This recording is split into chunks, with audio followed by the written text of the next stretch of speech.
Hey everyone, welcome back to the THC Launchpad. My name is Doc and I am one of the co-founders of the Hood Collective, and today we are talking about cannabis photography.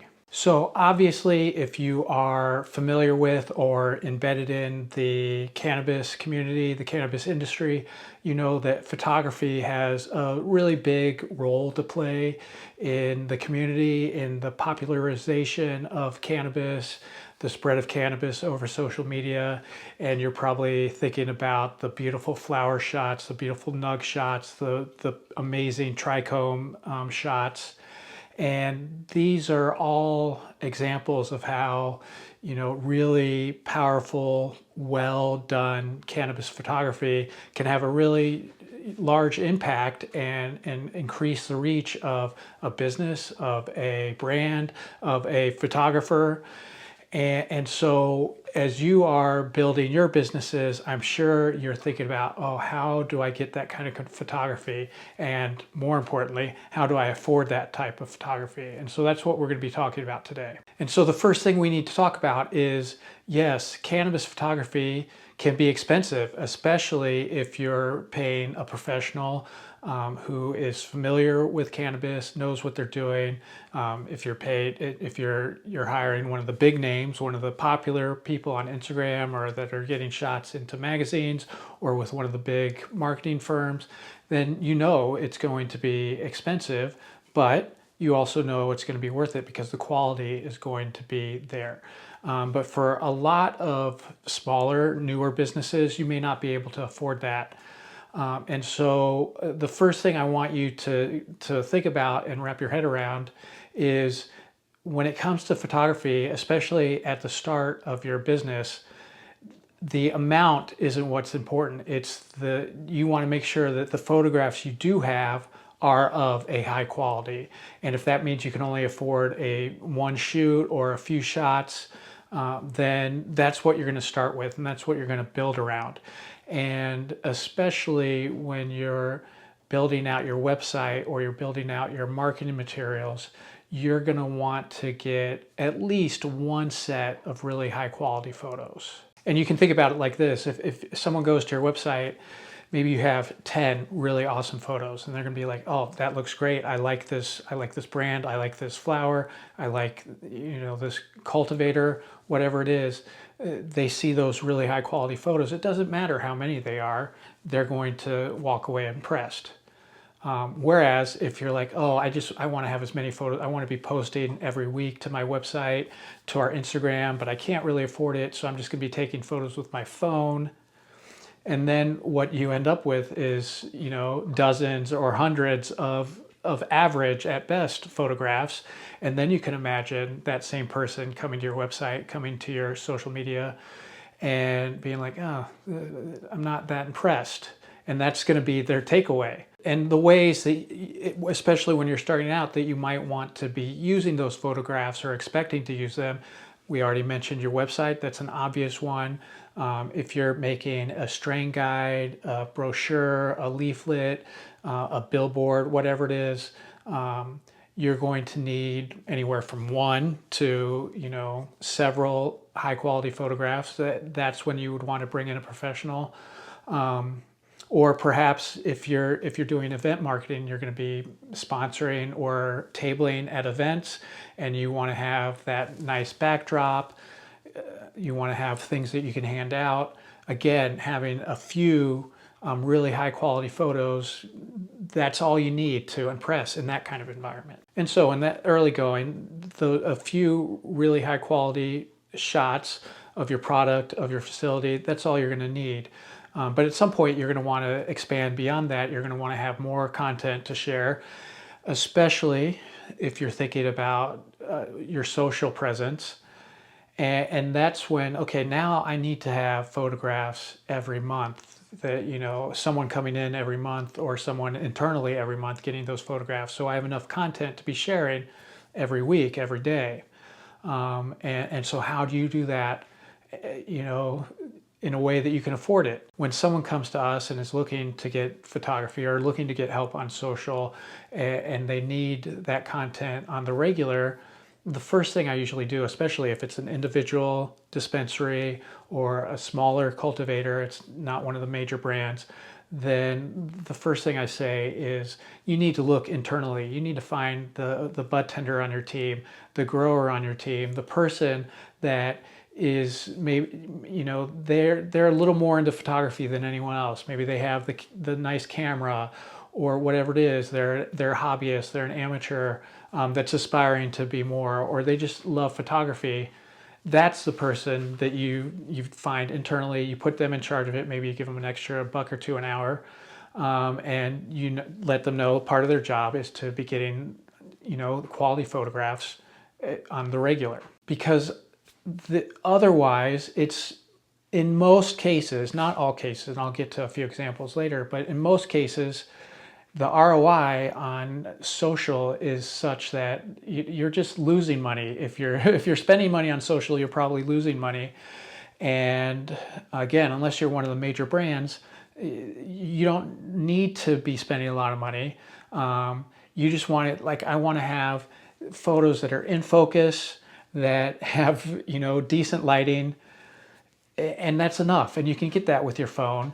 And you don't need to be bringing in a professional photographer every few weeks. But also be realistic, because if the photography content that you're getting internally or from the friend that you bring in, your nephew, whoever it is, you bring someone in or you assign someone to do the photography, and if you're looking at it and you're like, I'm not impressed, then don't share it. Because again, you're better off doing nothing than to put out bad quality images of your product. And that can be a difficult mindset for people to realize, is that that I want to be doing something. Everyone's saying I need to be on social, but if in order to do that, you're putting out stuff that's reflecting poorly on your brand, then it's hurting you more than it's helping you. Another really simple thing, if you're doing it for social, is just make sure you put your logo on there. People are scrolling through social so quickly, and even if it's a beautiful shot, they're gonna, oh, that's great. They're looking at it for 3 seconds, but if your logo's on there, they'll remember it. And so it's a little thing that can make a big difference in terms of like how people are engaging with your content on social. Another use of photography that is pretty common, and again, you're probably going to want to hire a professional to come in for a one-time deal, is to get photographs of your team. Whether it's your bud tenders, your cultivators, whatever your business is, you're probably going to want to have shots of the team, whether it is headshots, the kind of professional, this is, hey, I work here, or action shots of your team in action, or both, preferably. You can do it all in one day. You bring in a professional and you get it done all at once. And so now, going along with that idea of the power of photography and how impactful it can be within the cannabis community, I'm going to give you a couple of examples of how I've seen businesses leverage really high quality photography to just stand out in a way that no one else has been able to achieve. One example is here in Oregon. If you've heard of Deschutes Growery, if you haven't, go look them up on Instagram.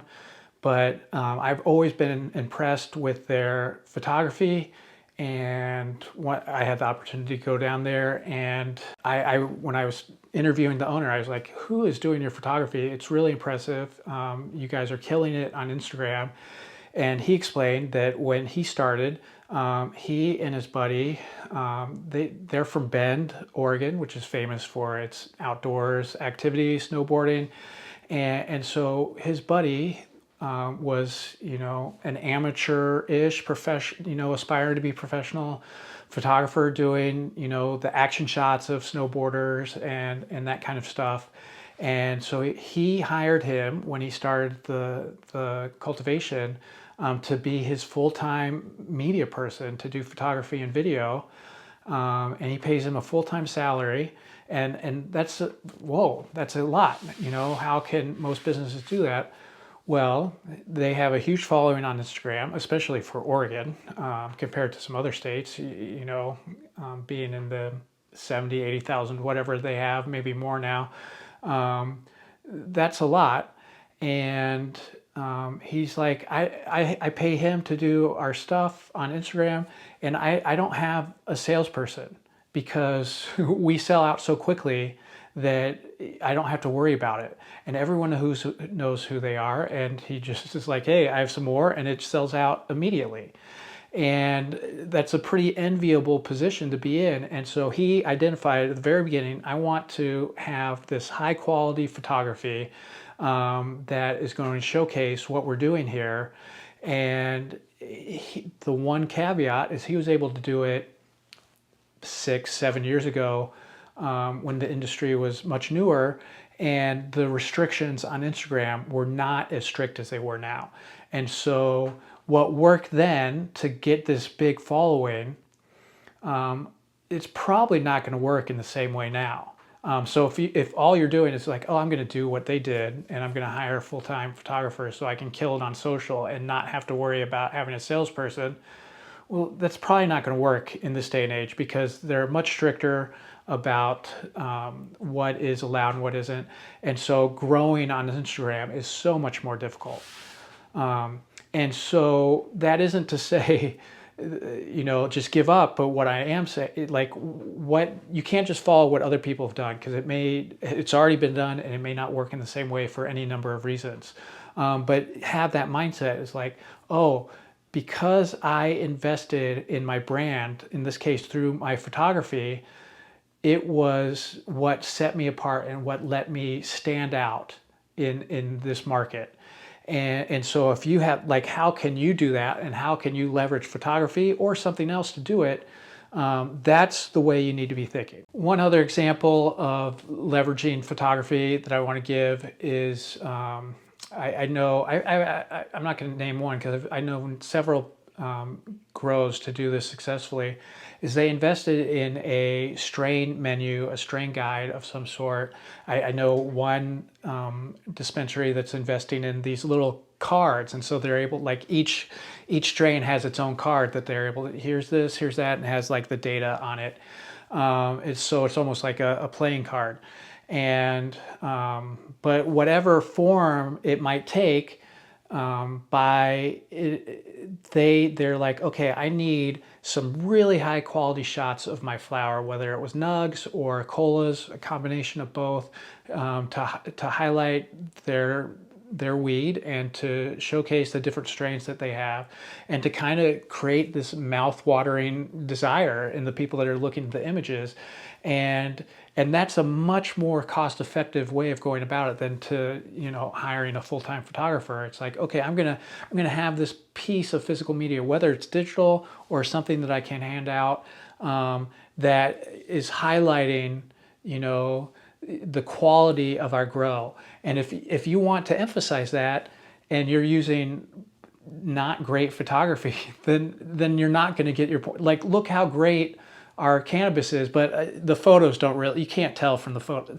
It's non-starter if that is the way you're going about it. There's a lot of different ways that you can leverage photography, and what you need to do is to think about, like, how are you going to be marketing your business, and how can I get the high quality photo assets that I need to do that. Now, if you were coming to this video hoping for some tips on how to do it, some specific, like, photography tips, if you're an amateur photographer or you're looking to do the photography yourself internally, that's not what this video is about. There are resources. We have some blog posts on our website, or you can reach out to me. I'm happy to, you can schedule a free consultation. I'm happy to tell you everything that I know about photography and to share it. I really geek out on this kind of stuff. And so just reach out. You can find us on our website. It's really easy to get a hold of me. So I'd love to hear from you. I'd love to answer any questions you have. And yeah, I hope that you go out and get some great photography for your brand. And I look forward to seeing it. Thanks a lot for watching. If you're liking these videos, please hit the like button, the subscribe button, and I hope to see you next time.